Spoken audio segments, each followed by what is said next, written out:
This is MeetSean, where we break down real life topics insurance, annuities, real estate, travel planning, and home ownership so you can make smarter moves. Subscribe so you don't miss the next episode. There's a specific kind of tragedy in the construction world, Hmm. and it's one that people outside the industry, they really rarely see. It's not the dramatic stuff like a crane collapsing or a building falling down.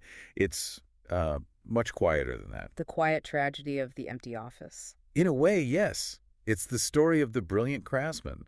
I mean, picture a master electrician who can wire a complex hospital wing in their sleep. Or a carpenter who can frame a roof so complicated it would make an architect weep. Yes, exactly. They know the trade in their bones. They're artists, really. Hmm. But then they decide to strike out on their own. They start a business. And suddenly being good with a hammer or a voltmeter, it doesn't really matter anymore. Exactly. Suddenly the job isn't wood or wire. It's cash flow spreadsheets, legal contracts, marketing, HR, insurance audits. It's what we call the subcontractor's dilemma. Right. You can be the best builder in the city, absolute top tier, and still go bankrupt in 6 months. Oh, it happens constantly. The construction industry is notoriously unforgiving. The margins are just Razor thin. razor thin. You can have a full order book, plenty of work lined up, and still fail because you messed up the timing on your cash flow. Or you misread a liability clause in a contract you didn't fully understand. It feels like the system is almost designed to weed people out.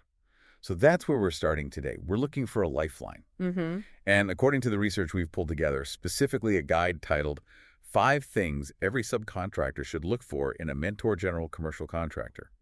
There's a solution.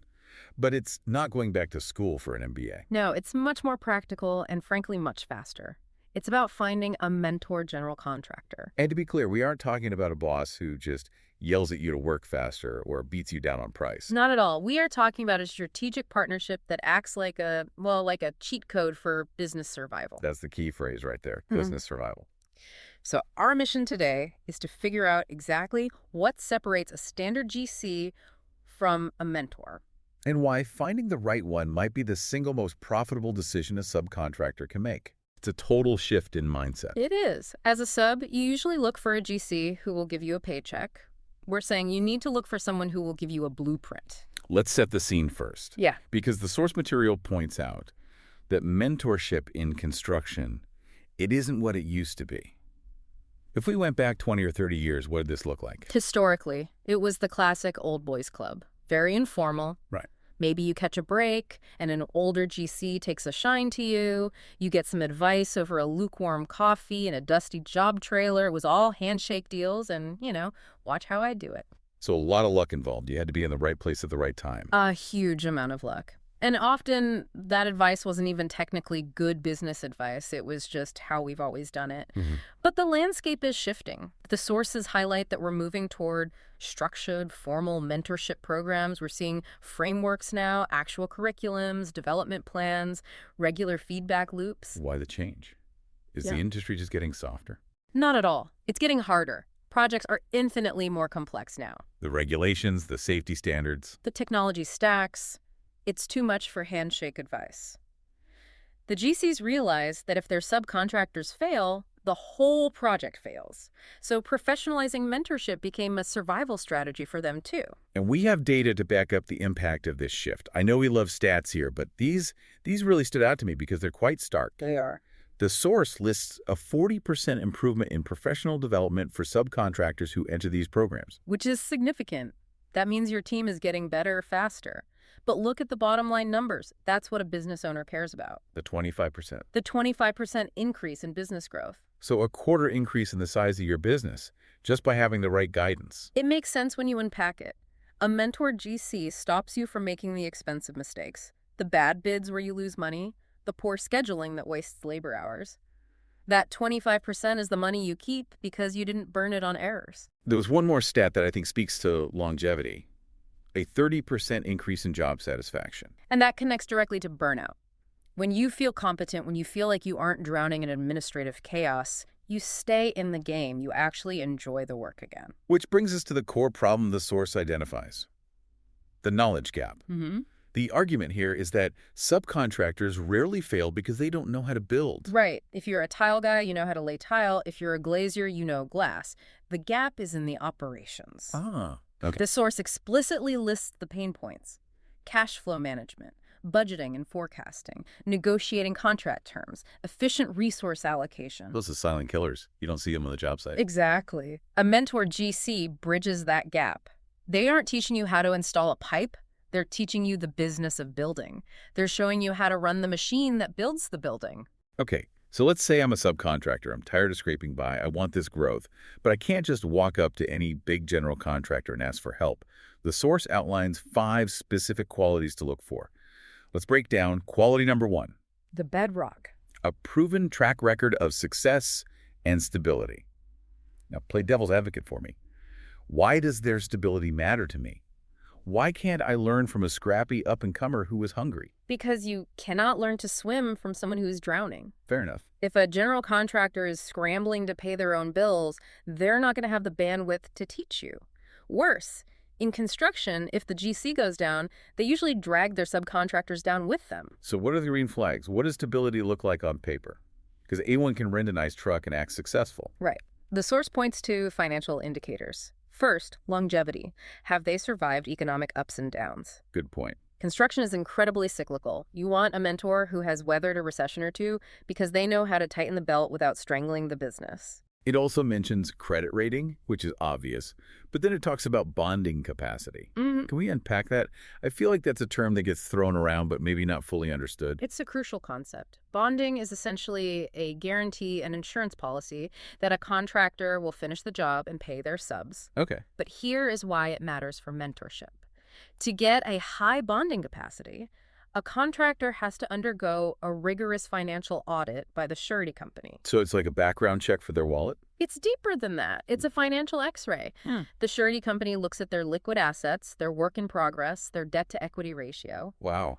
If a GC has a high bonding capacity, it means a major financial institution has vetted them and said, these guys are solid. If the banks trust them with millions, you can probably trust them too. The source also talks about their portfolio diversity.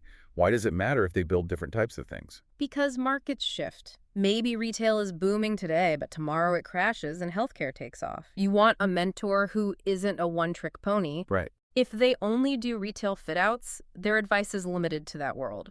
If they do hospitals, schools, and high-rises, they have a versatility in their systems. They know how to handle different types of clients, different regulations. It's about breadth of experience. You want to emulate someone who can pivot when the market turns. Precisely.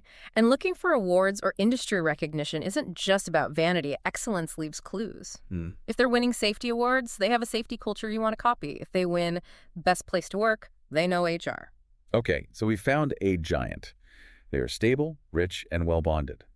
But giants can be cold. They can be unapproachable. Which brings us to quality number 2. Yes. Commitment to transparent communication and knowledge sharing. This is where we separate the bosses from the mentors. A standard GC operates on a need-to-know basis. You're just a cog in the wheel. Right. A mentor GC practices open book management. Open book sounds a little scary for a business owner. Does that mean showing everyone your profit margins? It doesn't mean they show you their bank PIN code, but it means they share the project data. They don't hide the master schedule or the budget constraints. They share the project specs and the why behind the decisions. And the source mentions inclusion in planning. Usually the sub is kept in the dark until the last minute, right? Hey, get your crew here tomorrow. Which creates chaos. A mentor brings you in before the work starts, during what we call the buyout or pre-construction phase. Okay. They ask, hey, looking at this schedule, do you realistically have the manpower to hit this milestone? So they treat you as a partner in the build, not just a pair of hands. And that saves them money too, which is why they do it.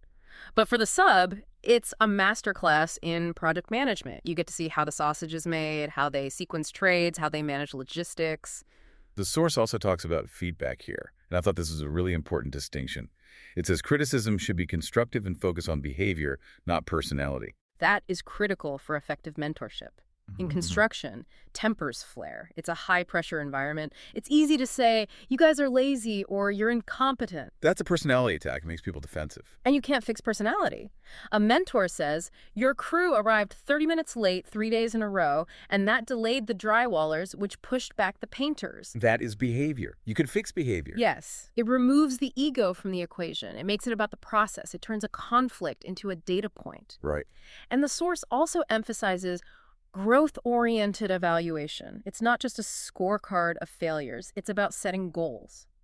Next project, we want to see your safety incidents drop by half. Here's how we can help you do that. Moving on to quality number 3. Mm-hmm. And honestly, for a lot of our listeners, this is the one that keeps them up at night. Financial stewardship, or as I like to call it, show me the money. It's the #1 source of friction in the industry, the cash flow crunch. The source is very clear. A mentor must have a history of prompt payment. It seems like such a low bar, doesn't it? Pay your bills. It does. But in construction, pay when paid clauses are standard. A GC often won't pay the sub until the building owner pays the GC. Which can take months. Months where you're paying your crew every Friday and buying materials out of your own pocket. A mentor GC understands that cash flow is the oxygen of a small business. Right. Even if they have those clauses, a mentor often has the liquidity to float a sub who is doing good work, or at least they have very clear, predictable draw schedules. So you aren't guessing when the check is coming. Uncertainty kills. If you know the check comes on the 15th, you can plan. If it might come on the 15th or the 30th or next month, you panic. You start borrowing money at high interest just to make payroll. But the source goes beyond just cutting the check. It talks about financial coaching. This is the high-level stuff. A true mentor helps the subcontractor manage their own money. They might sit down and look at your bid structure. Really, getting into the weeds of the subs business. Why not? If a sub is consistently bidding too low, they'll go out of business, and the GC loses a good worker. A mentor might say, look, you missed the cost of waste removal in this bid. You need to raise your prices. That's so counterintuitive. A GC telling a sub to charge more. A smart GC knows that a bankrupt sub is the most expensive sub of all. If you go bust in the middle of a job, it costs me a fortune to replace you. I need you healthy. The source lists budgeting support and forecasting advice as key benefits here. Forecasting is tough when you're small. You live job to job. And a mentor GC helps you look at the pipeline. They help you understand retainage, that 5 or 10% of money held back until the very end. They teach you how to survive the gap until that payout comes. It's about building the sub's financial immune system. Exactly. And speaking of disputes, because they happen, the source mentions looking for a defined dispute resolution process. Right, avoiding court. Avoiding the, I'm not paying you until you fix this shouting match. Yeah. A mentor has a process, maybe a weekly sit-down, a specific escalation ladder, to handle disagreements professionally. It keeps the cash flowing even when there are hiccups. Precisely. It keeps the focus on the building, not the lawyers. Okay, quality number 4. This is for the modern age. Investment in technology and innovation. Now, I'll play the grumpy old-timer here. I've been hanging drywall for 20 years. Why do I care if my GC has a 3D model? Because the industry is leaving the paper world behind. If you're a sub using paper and pencil and the GC is using cloud-based AI and BIM, you're speaking a different language. You're going to get left behind. You literally won't be able to bid on the job. Right. The source specifically mentions BIM building information modeling. For the uninitiated, what is that really? It's building the building virtually before you build it physically. A 3D digital twin. Yes. Every pipe, every wire, every beam is in the computer model. And why does a sub need a mentor for this? Why not just buy the software? Because the software is incredibly expensive and the learning curve is a vertical wall. A small electrical sub might not be able to afford a full-time BIM manager. A mentor GC uses their infrastructure to pull the sub up. The source mentions clash detection. That's the killer app of BIM. In the old days, you'd run a duct and hit a beam that wasn't on the paper plan. Oh, that's a nightmare. It is. Then you stop, tear it down, wait for an engineer. That cost you money. With BIM, the computer spots the clash months before you break ground. But here's the kicker for me. The source says it's not enough for the GC to have the tech. They need to train the sub on it. That is the mentorship aspect. The source lists formal training programs and workshops, or, as they put it, on-the-job technology implementation. Learning by doing. Exactly. They don't just send you a PDF manual. They stand there on the job site with the iPad and show your foreman how to access the cloud model, how to mark up a drawing in real time. So you walk away from that job with a new capability. You are now a tech-enabled sub. And you can charge a premium for that on the next job. You become more efficient, which means your margins go up. Which leads perfectly into quality number 5. Strong industry relationships and networking opportunities. Basically, access to the club. Construction is arguably the most relationship-driven industry on Earth. Who you know determines what you build. So true. A mentor GC acts as a gateway to a much broader network. The source mentions introductions to industry associations, which is great, but then it drops a term I found fascinating. Joint ventures. This is how you scale.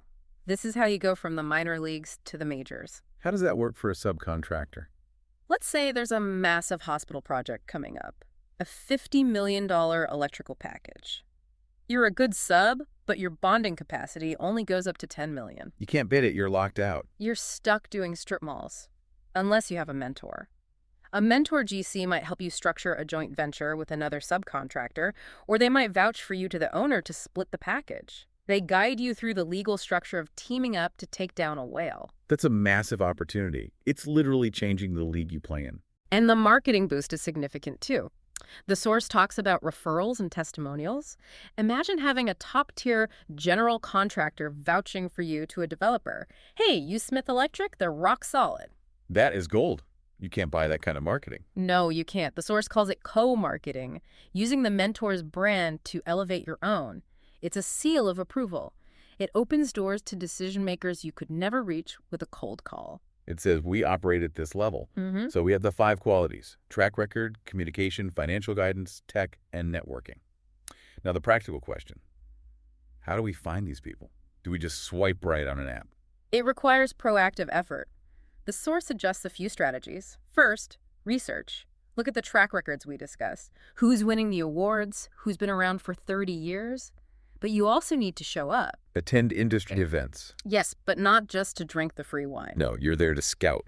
You're listening to which GCs speak about training, about partnership. You listen to the gossip who pays on time. The source also mentions mentor matching platforms. These are becoming more common organizations that specifically pair established GCs with diverse or up-and-coming subs. And once you find them, you don't just ask for a favor. The source is very specific about making this official. Yes. Move past the handshake. Create a mutually beneficial agreement. What does that agreement look like? Is it a contract? It can be. Or just a formal memorandum of understanding, but it needs to set clear goals.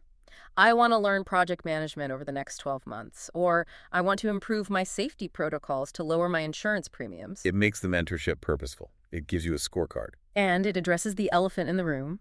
The fear of competition. Exactly. The source dedicates a section to this.